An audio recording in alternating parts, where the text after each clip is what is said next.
तो स्टूडेंट्स हम next question करते हैं। नेक्स्ट क्वेश्चन में क्या दे रखा है, a small square of mass 1 gram carries a charge of +6 microcoulomb. The sphere is suspended by string in an electric field of 400 newton per coulomb. ये न्यूटन पर कूलम है, electric field की हमारी unit होती है। Acting downward, जो electric field है वो नीचे की तरफ जा रही है। Calculate the tension in the string, ठीक है। What will be the tension if the charge on the sphere is -6 microcoulomb. एक बार तो चार्ज आपको पॉजिटिव लेना है और एक बार आपको माइनस। तो देखते हैं क्या क्वेश्चन दे रखा है। ऐसा कुछ है, ये मतलब स्ट्रिंग है और इसमें स्फीयर हैंग कर रखा है। और जो इलेक्ट्रिक फील्ड क्या दे रखी है, इलेक्ट्रिक फील्ड एक्टिंग डाउनवर्ड, यानी कि इलेक्ट्रिक फील्ड ऐसे नीचे की तरफ जा रही है, ठीक है। और इस स्फीयर पे मास जो दे रखा है स्टूडेंट्स, वो कितना दे रखा है आपका 1 ग्राम। तो 1 × 10⁻³ kg हो जाएगा, क्योंकि हम इसको मास को किलोग्राम में कन्वर्ट कर रहे हैं MKS सिस्टम में, ठीक है। अब क्या कह रहे हैं, टेंशन निकालना है स्ट्रिंग में। देखो जब ये स्फेयर से हैंग किया होगा तो टेंशन तो आपकी पक्का इसी साइड लगेगी, है ना। टेंशन हमेशा ऊपर की तरफ लगती है, क्योंकि जो खिंचाव बनेगा इसमें स्ट्रिंग में वो ऊपर की तरफ बनेगा, ठीक है। तो ये टेंशन ऊपर की तरफ है। अब इलेक्ट्रिक फील्ड नीचे की तरफ लग रही है। जब इलेक्ट्रिक फील्ड नीचे की तरफ लगी, इस पे कितना चार्ज रखा है, +6 माइक्रोकूलम, 6 माइक्रोकूलम पॉजिटिव का। तो इस पे जो फोर्स लगेगी 6 माइक्रोकूलम जो चार्ज पे, वो नीचे की तरफ लगेगी। तो F = QE नीचे की तरफ है, ठीक है। अब जो ये इसका मास है, कुछ ना कुछ इसका जो स्फीयर है, इस पे एक फोर्स और लगेगी नीचे की तरफ mg, ठीक है। ऊपर की तरफ टेंशन है, नीचे की तरफ mg और QE है। तो बैलेंस कर दो, बस यही तो करना है इसमें, बैलेंस द फोर्सेज। तो इसमें क्या रहा, T = mg + QE, ठीक है। दो चीजें बैलेंस हो रही हैं, मतलब ये T ऊपर की तरफ है, mg नीचे की तरफ और ये इसकी तरफ, ठीक है, नीचे की तरफ QE। तो ये तीनों चीज बैलेंस हो रही है, T के इक्वल आ रही है mg और QE का सम, ठीक है। अब T निकालना है। तो मास कितना दे रखा है, मास अभी हमने 10⁻³ लिखा है, 10⁻³ × 10। G की वैल्यू क्या हमारी 10 है, ठीक है। G हमारा वैसे तो 9.8 होता है, लेकिन हम सिंप्लीफिकेशन के लिए 10 मीटर/सेकंड² ले रहे हैं, जो एक्सेलरेशन ड्यू टू ग्रेविटी होता है, ठीक है। अब चार्ज कितना दे रखा है, 6 माइक्रोकूलम। तो 6 को कूलम में कर लेंगे, ठीक है, इतना आ गया। अब इलेक्ट्रिक फील्ड कितनी दे रखी है, इलेक्ट्रिक फील्ड अभी देखो हमने देखा था कितनी है, 400, ठीक है, 400 है हमारी इलेक्ट्रिक फील्ड। तो लेट चेक की क्या आंसर आता है, 10⁻³ और 10⁻1 है। तो 10⁻³ + 1 + 6 × 4, 2400 × 10⁻6, ठीक है। तो ये आ गया ना 2400 और 10⁻6। तो देखते हैं 10⁻2 प्लस ये क्या आ जाएगा, 2.4 × 10⁻3 × 10⁻6। तो देखो इसका कितना आंसर आएगा, T 10⁻2 + 2.4 × 10⁻3। तो इसको अगर आप सोल्व करते हो, अगर मान लो इसको भी मैं थोड़ा सा क्या कहते हैं 10⁻2 को 10⁻3 में कन्वर्ट कर लूँगा, तो क्या आ जाएगा हमारा ये क्या आ जाएगा हमारा, T = 10 × 10⁻3। क्योंकि देखो अगर इसको 1 को और 10⁻3 को करेंगे तो 10⁻2 वापस आ जाएगा। तो इस वजह से मैंने इस तरीके से लिख दिया, + 2.4 × 10⁻3। तो देखो, तो 10 + 2.4 कितना आ जाएगा, 12.4 × 10⁻3। ये हमारी टेंशन आ जाएगी, और टेंशन की यूनिट जो होगी वो हमारे न्यूटन में होगी, ठीक है।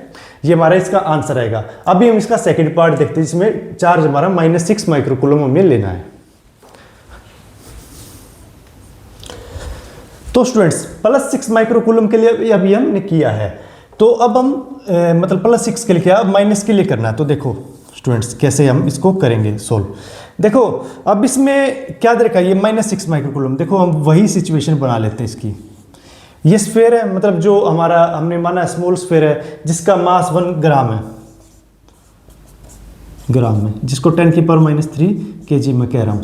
अब जो इलेक्ट्रिक फील्ड है, इलेक्ट्रिक फील्ड की तो डायरेक्शन ऐसे ही है। अब ये चार्ज है ना, पॉजिटिव की जगह नेगेटिव है। अब जो नेगेटिव चार्ज होगा उस पर जो फोर्स लगेगी QE, वो ऊपर की तरफ लगेगी, और बाकी सारी चीजें सेम रहेगी। mg इस पे नीचे लगेगा, टेंशन इसकी ऊपर लगेगी, ठीक है। तो अब बैलेंस करो, तो T + QE, सॉरी पेन थोड़ा सा नहीं चल पाया, T + QE = mg।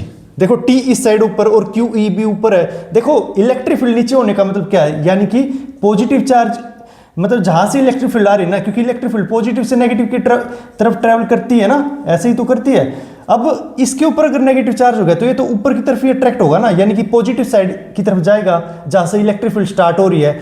तो ये क्यू ई इस वजह से ऊपर की तरफ जा रहा है, तो टी भी ऊपर है और क्यू ई भी ऊपर है और नीचे की तरफ एम जी है, तो हमारी ऐसे बैलेंस हो गई ये फोर्स। ठीक है, अब हमें टी निकालना है पिछली बार की तरह, तो टी क्या आ जाएगा, M G minus Q E. तो m की वैल्यू क्या है, m की वैल्यू वही है 10 की पावर -3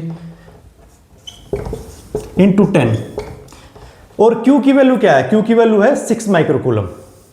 अब मैं इसकी वैल्यू -6 माइक्रोकूलम नहीं लिखूंगा, 6 माइक्रोकूलम ही लिखूंगा। क्यों, क्योंकि मैंने जो इसकी डायरेक्शन -6 की वजह से होनी थी ना, वो मैंने ऑलरेडी इसकी डायरेक्शन कंसीडर करके इक्वेशन बना ली है। अब मैं इसकी q की वैल्यू 6 इंटू 10 की पावर -3 ही -6 ही लिखूंगा, ना कि -6। ठीक है, और इंटू ई क्या है हमारा 400। ठीक है, ये क्या आ गया बच्चे, 10 की पावर -3 और 10 की पावर 1 10 की पावर -2 और 6 इंटू 4 24। एज इट इज वही सिंपल कैलकुलेशन जो ऐसे पिछले की है, पीछे हमने की है ना कैलकुलेशन वही है। तो ये 24 इंटू 10 की 2400 इंटू 10 की पावर -6 आ गया। तो देखो इसको मैं क्या लिखता हूँ, 10 इंटू 10 की power -3, same as it is जैसे किया था, और इसको क्या लिख दूंगा, -2.4 इंटू 10 की पावर 3 इंटू 10 की पावर -6। तो ये क्या आ जाएगा आपका, देखो मैं यहाँ पे लिख रहा हूँ t इजकल टू, ये वाली जो चीज़ है ना, t इजकल टू 10 इंटू 10 की पावर -3 इन -2.4 इंटू 10 की पावर -3। तो ये क्या आ जाएगा, देखो 10 में से ये 10 की पावर -3 तो कॉमन आ जाएगा, 10 माइनस 2.4। अब ये क्या आ जाएगा, 10 में से अगर 2.4 अगर सब्ट्रैक्ट करते हो 10 में से, तो कितना आता हमारा 7.6 इंटू 10 की पावर -3 न्यूटन आ जाएगा, जिसका टी आ जाएगा। ठीक है, let me check the answer, यही है आपका। ठीक है, आंसर यही आएगा टी। ठीक है, इतने न्यूटन। तो शायद ये क्वेश्चन मतलब आ गया होगा समझ में, अगर नहीं आया तो एक बार दोबारा वीडियो को देखना।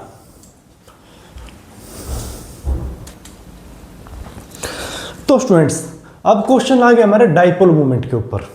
ठीक है, अब डाइपोल मूवमेंट क्या होता है, देखो डाइपोल मूवमेंट एक ऐसी चीज होती है, मतलब जब चार्जेज अगर आपके दो सेपरेट आउट है और इक्वल चार्जेज है, तो उन दोनों के चार्ज का बीच का distance into magnitude of one charge.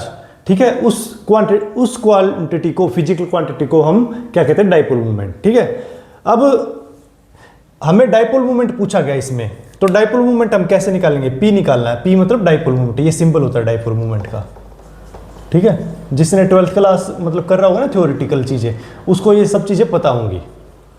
ठीक है, अब डाइपोल मूवमेंट निकालना है, सिंपल क्वेश्चन है ये तो बहुत ही। तो हमें डाइपोल मूवमेंट निकालना है Q इंटू 2a। अब Q का मतलब क्या है, कोई भी चार्ज ले लो, मतलब कोई भी चार्ज, देखो दोनों चार्ज सेम है, तो दोनों चार्ज सेम है, तो मैं इसको 4 माइक्रोकूलम लिख लेता हूँ। 4 माइक्रोकूलम, इसका मतलब 4 इंटू 10 की पावर -6 कूलम। ठीक है, इंटू 2a का मतलब है जो इनके बीच का डिस्टेंस। इसका मतलब ये नहीं होगा कि 5 मिलीमीटर अगर दे रखा है डिस्टेंस, उसको आप 10 करके लिख दो, ऐसा नहीं है। 2a का मतलब है total distance between two charges, तो 5 मिलीमीटर। अब 5 मिलीमीटर को मीटर में कन्वर्ट करते तो 10 की पावर -3 लगा देते, तो ये 2a क्या है, डिस्टेंस। ठीक है, डिस्टेंस बिटवीन 2 पॉइंट चार्ज मैंने यहाँ पे लिख भी रखा है। ठीक है, तो अब मुझे मीटर में कन्वर्ट करना पड़ा, क्योंकि हमारी जो CGS जो ना SI यूनिट ले रहे हैं, तो MKS में मतलब, तो हमारा क्या आ जाएगा मीटर में, और चार्ज तो कूलम में होता ही है। तो 4 इंटू 5, तो ये क्या आ जाएगा 20, और 10 की पावर -6 और 10 की पावर -3, ये क्या हो जाएगा 10 की पावर -9 हो जाएगा। तो 20 इंटू 10 की पावर -9 क्या आ जाएगा, कूलम मीटर, क्योंकि चार्ज और डिस्टेंस की मल्टीप्लिकेशन है, तो हमारा जो आएगा यूनिट कूलम मीटर आ जाएगा। ये हमारा डाइपोल मूवमेंट आता है। अब देखो कई बार ये भी पूछ लेता है, इस डाइपोल मूवमेंट में डायरेक्शन कहां से कहां तक है डाइपोल मूवमेंट की, तो डाइपोल मूवमेंट की डायरेक्शन नेगेटिव चार्ज से पॉजिटिव चार्ज की तरफ होती है। तो डायरेक्शन क्या हो जाएगी इसकी, -4 माइक्रोकूलम से मतलब +4 माइक्रोकूलम तक, ये हमारी डायरेक्शन होती है। ठीक है, ये पता लग गया ना। ये इलेक्ट्रिक फील्ड की डायरेक्शन से अपोजिट होती है। इलेक्ट्रिक फील्ड की जो डायरेक्शन होती है हमारी वो पॉजिटिव से नेगेटिव होती है, लेकिन डायपोल मूवमेंट की जो डायरेक्शन होती है वो हमारी नेगेटिव से पॉजिटिव तक होती है। इस वजह से मैंने -4 माइक्रोकूलम से +4 माइक्रोकूलम तक इसकी डायरेक्शन बताई है। ठीक है, अब अगला क्वेश्चन करते हैं।